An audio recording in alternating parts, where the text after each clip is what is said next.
Halo teman-teman semuanya, ketemu lagi bersama Motoran Jepang Channel. Hari ini saya mau ajak kalian motoran di lingkungan tempat tinggal saya di Jepang. Jadi lingkungannya seperti ini ya, nggak desa amat, nggak kota gitu maksudnya. Jadi seperti apa? Ayo kita jalan-jalan, kita lihat tempat tinggal daerah saya seperti apa ya. Saya ingin memperlihatkan kepada kalian. Let's ride!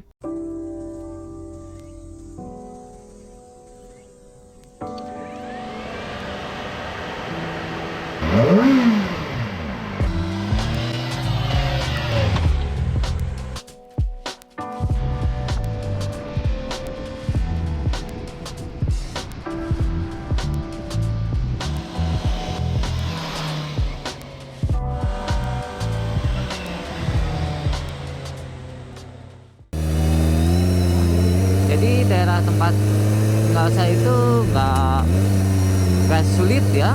Daerah saya itu ada supermarket sebelah kanan, ada ya macam-macam ya, ada restoran. Jadi nggak sulit nih di daerah tempat tinggal saya. Kalau tinggal ya di sini ya.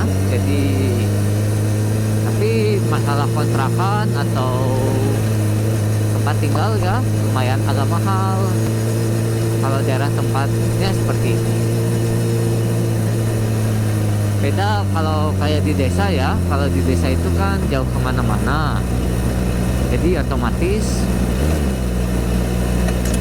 tempat tinggalnya juga apartemen kayak gitu dimurahin biasanya, karena aksesnya kan jauh kemana-mana. Kalau di Tokyo itu serba mahal karena aksesnya praktis. Kalau di Tokyo itu, kalau tempat saya ini nggak terlalu praktis ya. Ya kota biasa lah, kota kecil gitu. Dan yang pasti nggak ada anak nongkrong. Cari anak nongkrong nggak ada. Daerah saya juga ya biasanya kebanyakan cuma jalan kaki doang, sepedahan kayak gitu. Anak nongkrongnya sedikit, nggak ada malahan. Ya yang biasa main juga anak-anak kecil kayak gitu.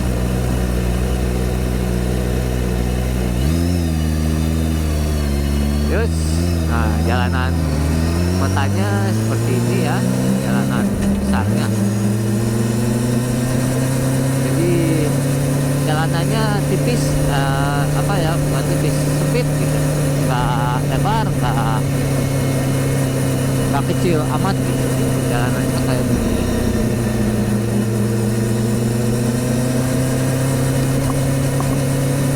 Tapi daerah saya ini dekat di stasiun kereta api.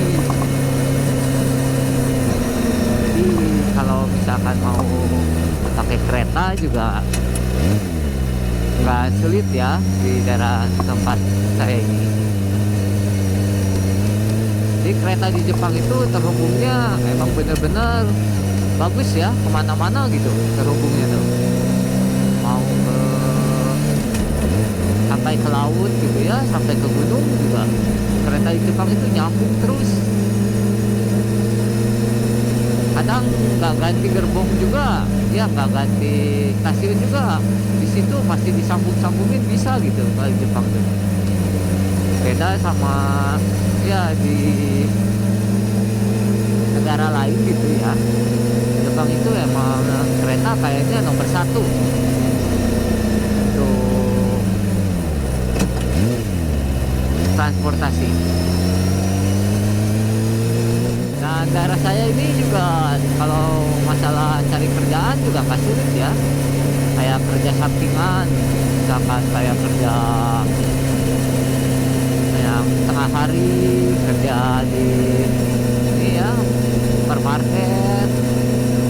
Kalau pabrik jarang. Kalau daerah saya ini agak susah kalau cari pabrik ya, harus naik kereta kalau yang ada pabrik ya. Tapi ya nggak jauh-jauh amat, sekitar 1 jam lah ada. Terus jadi hari ini kita muter-muter aja ya, kita vlog daerah sini seperti apa ya. Dan kemarin ada komentar ya, ada katanya komentarnya tuh, kenapa di Jepang itu jalanan kayak nggak boleh nyalip kayak gitu ya. Emang di Jepang itu nggak diperbolehkan nyalip sebetulnya ya.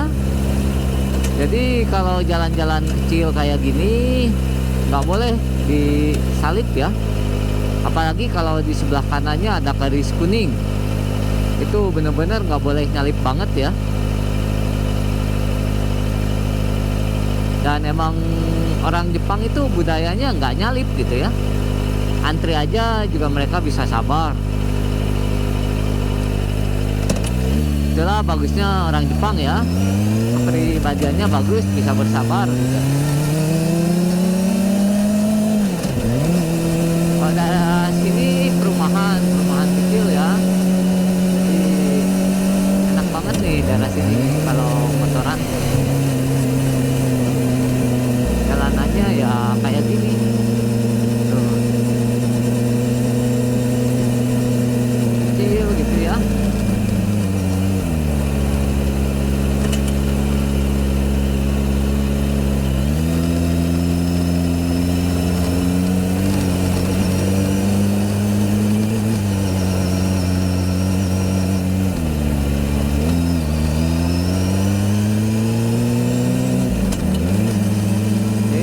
Daerah saya tuh emang gangnya kecil banget kayak gitu.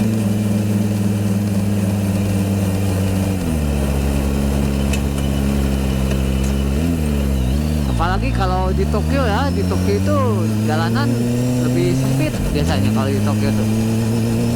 Kalau di kota-kotanya ya, jadi kiri kanan tuh banyak toko.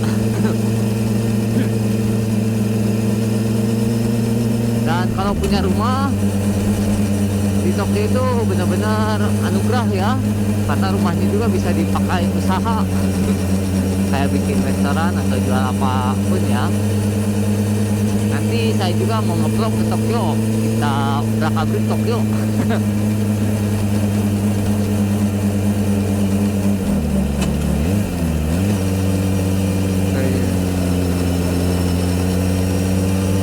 Dan emang Jepang itu ya kalau perumahan kayak gini ya kebanyakan orang-orang lansia ya. Biasanya kalau anak-anak muda itu nggak daerah kayak gini tempat tinggalnya, kebanyakan di yang kotanya gitu ya, yang dekat stasiun kereta api biasanya. Karena untuk mempunyai sebuah rumah di Jepang itu kan harganya mahal.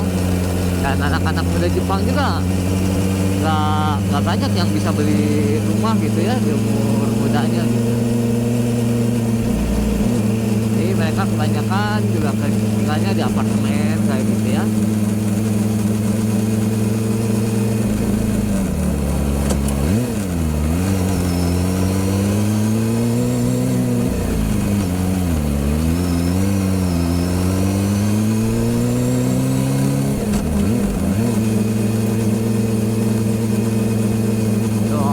Ada anak nongkrong kan?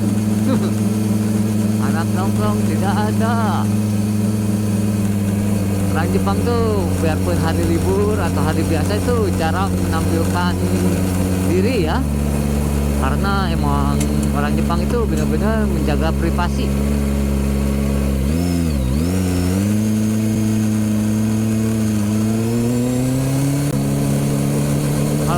Cari orang Jepang biasanya banyaknya ada di mana ya, di stasiun kereta ya, biasanya numpuk orang Jepang. Terus yang kedua di supermarket, tempat belanja biasanya banyak. Kalau jalanan perumahan kayak gini ya nggak ada yang nongkrong, nggak ada yang diam ugal-ugalan di rumah gitu, nggak ada ya.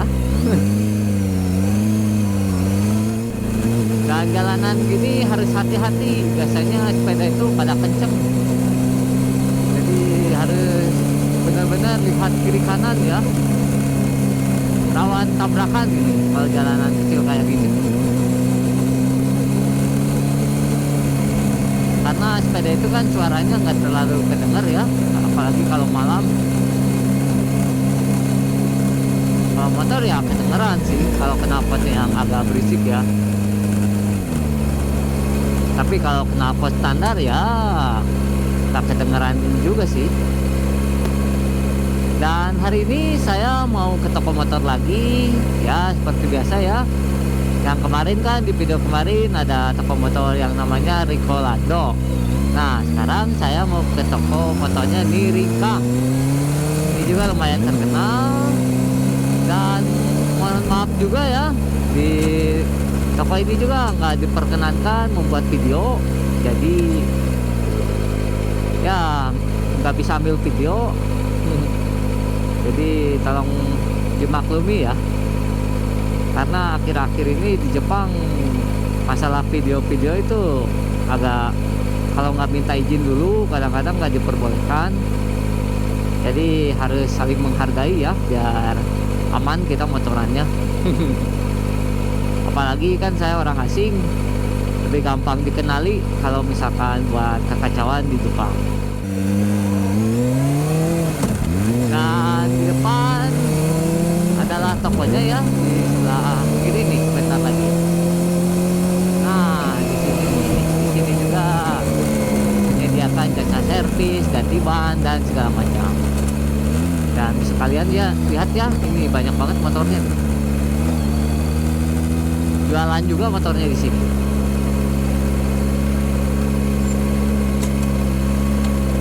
Baiklah teman-teman, sampai ketemu lagi di video selanjutnya. Bye bye.